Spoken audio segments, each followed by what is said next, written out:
Terima kasih Ibu. Untuk pagi hari ini saya mau mempresentasikan tugas rencana tindak lanjut 2, perencanaan pembelajaran berbasis proyek untuk mata pelajaran PJOK bersama komunitas belajar sekolah SDN Kediren 1 Kecamatan Lebihan.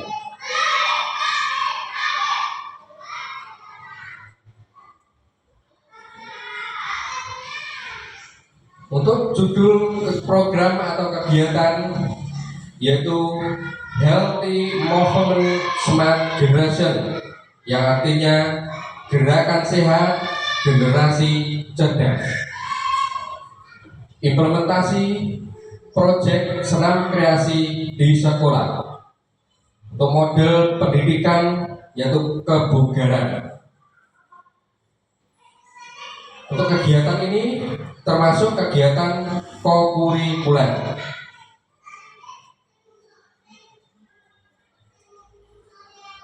Selanjutnya untuk latar belakang meliputi 1, menindaklanjuti evaluasi kegiatan Jumat Sehat yang hasilnya peserta didik kurang antusias mengikuti gerak senam, dimungkinkan karena gerakannya terbatas. Yang kedua, tingginya angka siswa yang kurang aktif secara fisik. Yang ketiga, pentingnya menjaga kesehatan fisik dan mental sejak dini. Yang keempat, potensial senam kreasi bisa diterapkan dan dilaksanakan setiap hari Jumat, yaitu senam bersama dalam meningkatkan kebugaran dan semangat belajar. Lanjutnya, pelaksanaan program ini nanti berdasarkan voice, choice, dan ownership peserta didik, yaitu 1. Voice atau suara, peserta didik akan diberikan kesempatan untuk berpartisipasi dalam merancang dan melaksanakan mendemonstrasikan senam kreasi. Yang kedua, choice atau pilihan, peserta didik memilih musik yang akan digunakan serta mengatur jadwal latihan. Yang ketiga, ownership atau kepemilikan, yaitu dengan melibatkan peserta didik dalam proses pengambilan keputusan supaya mereka mempunyai rasa tanggung jawab terhadap keberhasilan program. Jadi untuk pelaksanaan program ini nanti meliputi 3 voice, yaitu voice, choice, dan ownership.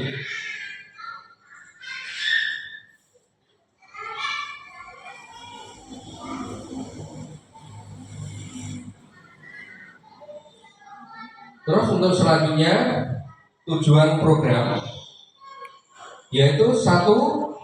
Membekali peserta didik dengan keterampilan hidup yang berharga seperti kerjasama, disiplin, dan tanggung jawab melalui kegiatan merancang dan mendemonstrasikan senam kreasi yang menyenangkan, serta menumbuhkan rasa percaya diri peserta didik dengan mempresentasikan hasil karyanya di kelas.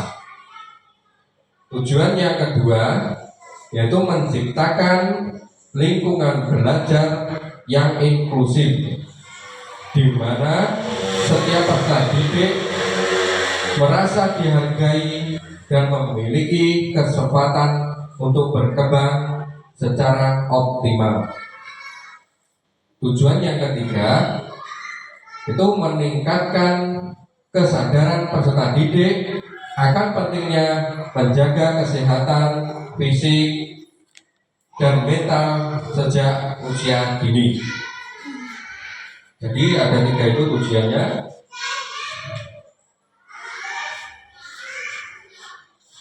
Terus selanjutnya untuk capaian langkah-langkah dan hasil yang diharapkan, yaitu ada 3. 1. Untuk capaian, peserta didik mampu bekerja sama dalam tim, disiplin dan tanggung jawab dalam merencanakan dan melaksanakan kegiatan senam kreasi dan mempunyai rasa percaya diri. Untuk nomor 2 langkah-langkah, yaitu 1. Membentuk kelompok kecil peserta didik untuk bekerja sama dalam merancang senam dan menetapkan tugas dan tanggung jawab yang jelas bagi setiap anggota kelompok. Langkah-langkah yang kedua yaitu memberikan pelatihan dasar tentang disiplin dan tanggung jawab. Untuk langkah-langkah yang ketiga yaitu mengadakan evaluasi rutin untuk memantau kemajuan dan memberikan umpan balik konstruktif. Lalu yang ketiga itu hasil yang diharapkan. Hasil yang diharapkan untuk peserta didik menunjukkan kemampuan bersama, kerjasama dalam kelompok, kedisiplinan dalam mengikuti dan mematuhi jadwal latihan dan tanggung jawab atas peran dan tugas mereka dalam kegiatan senam kreasi dan memiliki rasa percaya diri. Jadi ada 3 untuk capaian langkah-langkah yang harus diharapkan.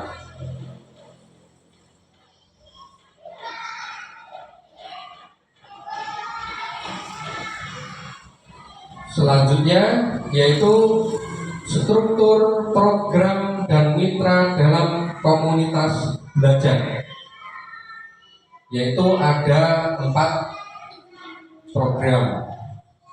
Pertama, program senam kreasi ini dirancang sebagai kegiatan kokurikuler yang menarik dan berkelanjutan. Kegiatan ini akan memberikan kesempatan pada peserta didik untuk berolahraga secara teratur, meningkatkan kebugaran, dan membangun hubungan sosial yang positif. Yang kedua, yaitu target program fase C, yaitu kelas 5 dan 6 dengan usia 10 sampai 12 tahun.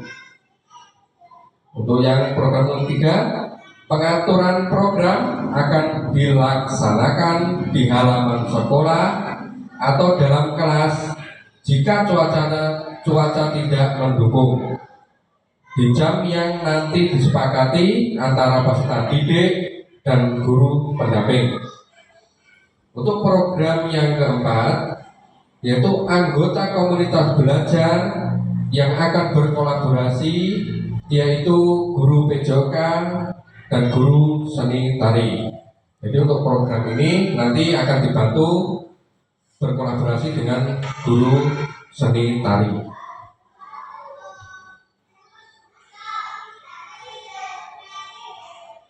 Terus selanjutnya untuk kapasitas sekolah dan keterlibatan komunitas,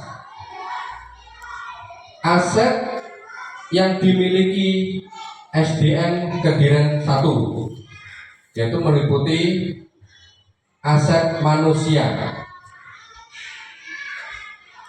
Aset manusia dari sekolah memiliki kepala sekolah, guru, dan tenaga pendidikan yang profesional sesuai dengan kualifikasi akademiknya, dan peserta didik berjumlah 29 orang.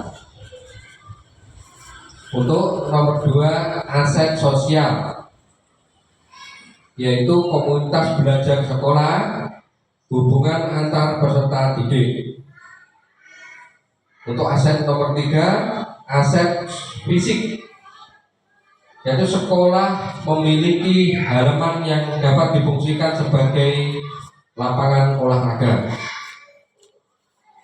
Sekolah memiliki sound system untuk kegiatan senam tiap hari Jumat, dan sekolah memiliki jaringan internet yang baik. Nah, terus untuk aset nomor 4, aset finansial, yaitu sekolah memiliki dana BOS, swadaya guru, dan paguyuban kelas mulai dari kelas 1 sampai kelas 6.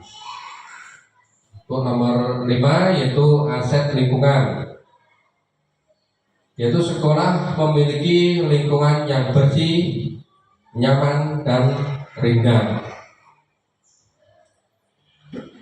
Terus untuk keterlibatan peserta didik, yaitu melibatkan peserta didik terutama kelas 5 dan 6, itu kelas atas. Selama program berlangsung mulai dari persiapan diri, persiapan alat dan tempat, sampai evaluasi dan refleksi. Untuk keterlibatan komunitas, 1. Komunitas SDN Kediri 1 disingkat Kerenji Keren sebagai wadah untuk melakukan refleksi dan evaluasi secara berkala selama berlangsungnya program. Yang kedua, paguyuban kelas sebagai wadah komunikasi dan sosialisasi program sekolah. Yang ketiga, paguyuban guru sebagai wadah komunikasi dan sosialisasi program sekolah.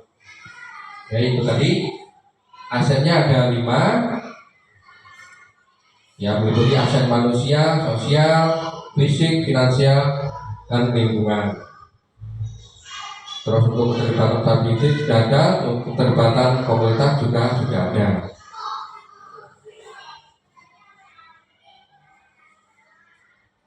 Selanjutnya yaitu rencana evaluasi yang akan saya laksanakan, yaitu 1. Lini masa evaluasi. 1. Pada tanggal 6 Februari tahun 2025, evaluasi terhadap tujuan pembelajaran, mengumpulkan umpan balik peserta didik, evaluasi penerapan konsep senam, manajemen kelas, dan waktu pelaksanaan. Yang kedua, pada tanggal 7 Februari tahun 2025 melakukan refleksi untuk guru. Terus untuk yang kedua, sumber data yang akan saya peroleh nanti ya, sebagai bahan pelaksanaan evaluasi akan menggunakan, yaitu 1.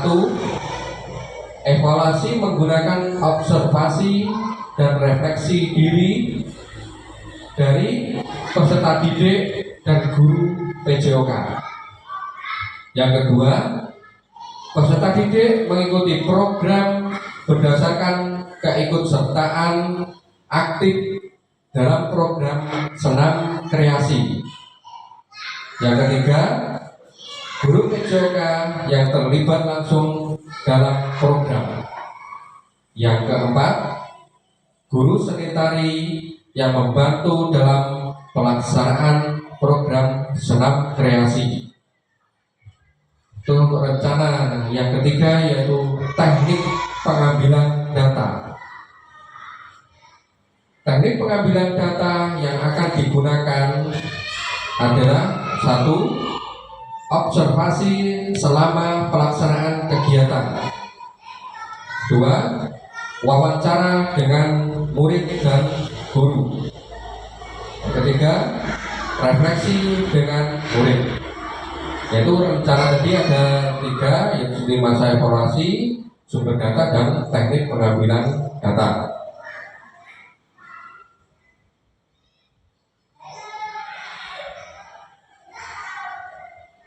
Selanjutnya, kemungkinan tantangan dan rencana solusi. Ada 3 tantangan. Yang pertama, kurangnya partisipasi dan antusiasme peserta didik, mungkin karena kurangnya minat, perasaan malu, atau kurangnya pemahaman tentang manfaat senam irama.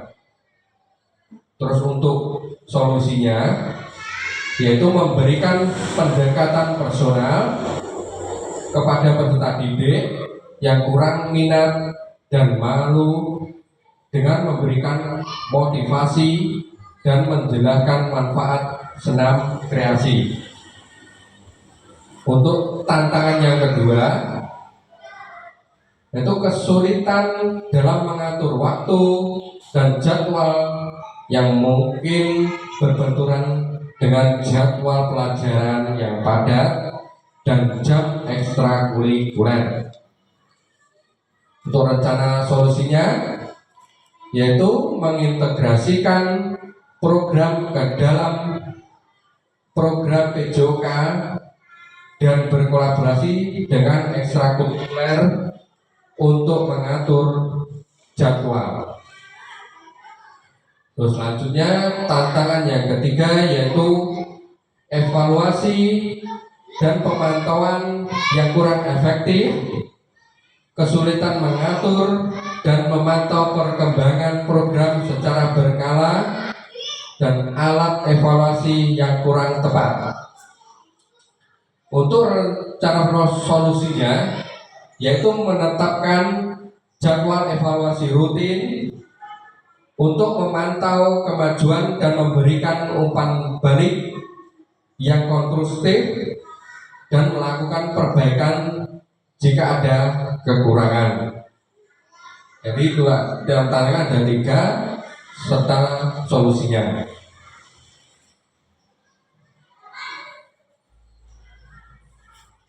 Yang terakhir, terima kasih. Terima kasih atas partisipasinya, sudah mengikuti dan memperhatikan atas presentasi yang saya paparkan kepada Ibu Guru sekalian. Jadi dari presentasi dari awal sampai akhir tadi, mungkin Ibu Guru mempunyai pertanyaan yang yang belum jelas, bisa dipertanyakan. Mungkin dari Ibu Guru ada yang bertanya, monggo saya persilakan untuk melaksanakan tanya jawab di akhir ini. Baik, Bu Tina, monggo. Terima kasih, baik Pak Refri. Dari presentasi yang Bapak Refri sampaikan tadi, mungkin dari ibu-ibu di sini belum paham betul, mungkin dia sudah mengerti tapi belum memahami sangat-sangat begitu. Tadi Pak Refri menyampaikan yaitu kokurikuler. Nah, apa yang dimaksud dengan kokurikuler tersebut? Begitu. Terima kasih Pak Refri.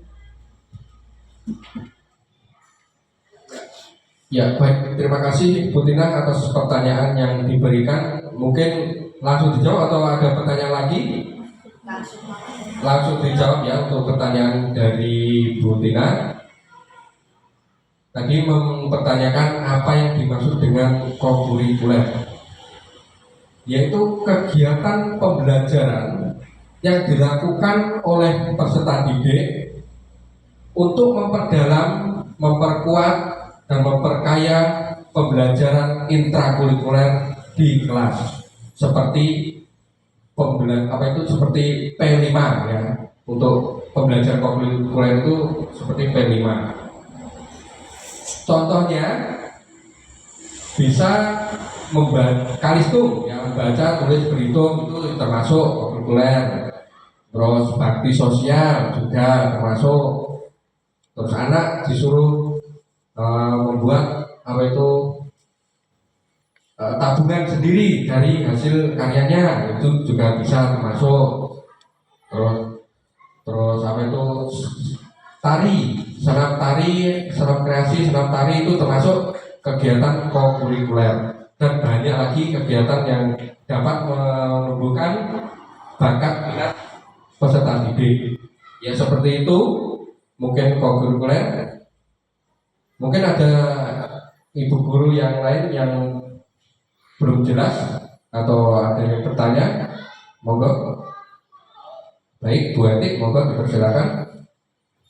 Iya, terima kasih Kak Febri. Lanjutkan dari Bu Tina tadi, kalau kegiatan ini dilaksanakan pas kokurikuler ya. Untuk jadwalnya sendiri kapan Pak?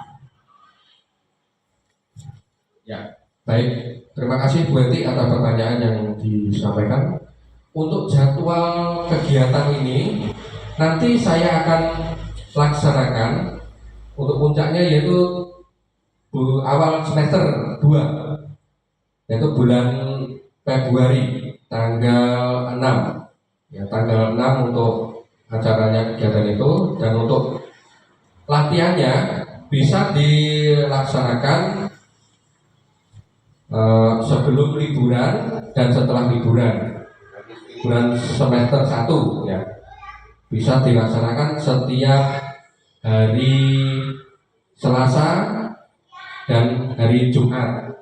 Untuk waktunya nanti hari Selasa waktunya jam siang, jam 1, sekitar jam 1 siang sampai jam setengah 3.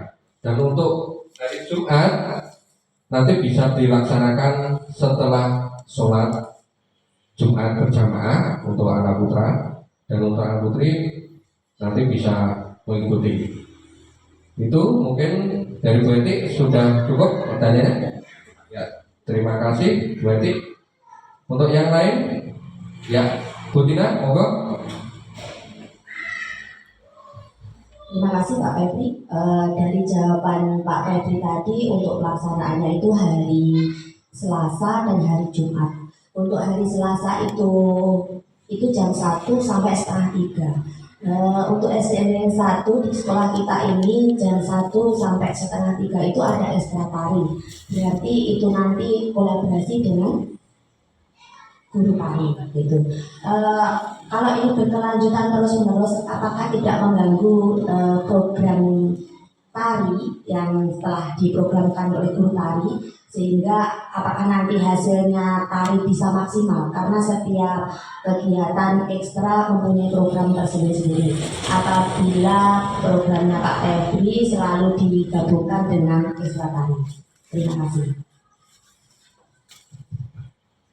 Baik, terima kasih atas pertanyaan Bu Tina. Tadi Bu Tina mempertanyakan tentang kegiatannya berbenturan dengan kegiatan seni tari, yaitu saya menyikapi untuk kegiatan latihan senam kreasi nanti akan saya laksanakan pada waktu jam olahraga. Mungkin di sela-sela itu saya akan melaksanakan latihan untuk kelas atas pada waktu jam olahraga. Dan untuk seni tari itu bisa dilaksanakan setelah istirahat jam siang dan setelah sholat duhur bisa. Jadi tidak akan mengganggu kegiatan latihan senam kreasi untuk kelas atas. Itu mungkin sudah cukup Bu Tina dari jawabannya saya. Ya, terima kasih. Terus ada lagi mungkin yang dipertanyakan dari rekan guru. Ya, Bu Puput, Terima kasih untuk kesempatannya. Program ini apakah bisa dilaksanakan oleh kelas bawah atau tidak? Itu saja. Ya, terima kasih Bu Puput untuk pertanyaannya. Untuk program ini, yaitu sangat bisa untuk untuk kelas bawah, kelas 1, 2, 3 sangat bisa. Karena apa? Karena program ini sangat berkompeten untuk peserta didik, yaitu untuk melihat kemampuan minat bakat peserta didik dalam menguatkan P5 ya, P5 itu core kurikuler. Ya sangat mampu ya untuk Bu Puput. Mungkin sudah cukup Bu Puput. Ya, terima kasih Bu Puput atas pertanyaan yang dibuat. Mungkin ada lagi yang bertanya, monggo. Ya, Bu Deni monggo. Oke, baik Pak Wimpi atas waktunya. Di sini saya akan bertanya bagaimana Pak Febri caranya, strateginya untuk menumbuhkan minat siswa pada kegiatan senam di hari Jumat. Terima kasih. Ya, baik, terima kasih Bu Deni atas pertanyaan yang diberikan kepada saya. Saya akan menjawab, yaitu dengan cara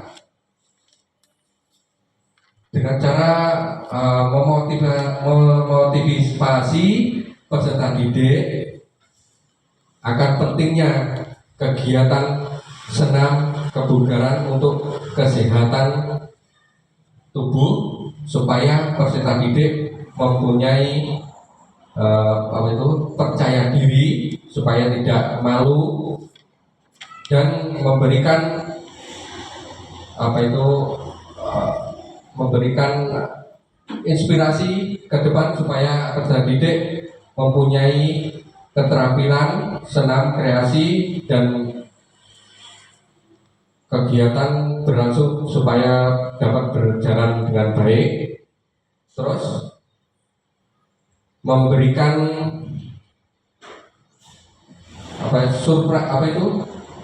hadiah ya, memberikan hadiah terutama yang pemalu itu.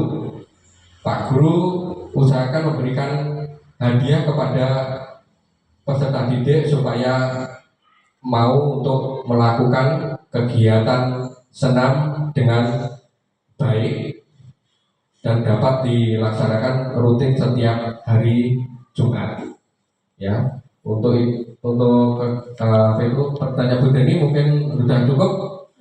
Ya, terima kasih Bu Deni atas pertanyaan yang diberikan, dan terima kasih kepada semua rekan Ibu Guru. Mungkin presentasi yang saya berikan, yang saya paparkan kepada Ibu Guru sudah cukup. Saya tutup dengan bacaan Alhamdulillah bersama. Alhamdulillahirabbil alamin. Terima kasih. Mungkin ada kata yang kurang tepat atau kurang baik untuk saya paparkan pada Bu Guru, saya mohon maaf yang sebesar-besarnya. Sebelum ditutup, saya mau memberikan salam PJOK. Nanti dilaksanakan dengan semangat dan kompak. Salam PJOK, sehat, bugar, cerdas. Ulang lagi. Salam PJOK, sehat, bugar, cerdas. Ya, terima kasih Ibu Guru atas partisipasinya. Semoga kegiatan program yang saya lakukan ini dapat bermanfaat untuk peserta didik dan dapat dilakukan dengan baik selama proses pembelajaran ini berlangsung. Dan saya tutup. Akhirul kalam. Wassalamualaikum warahmatullahi wabarakatuh.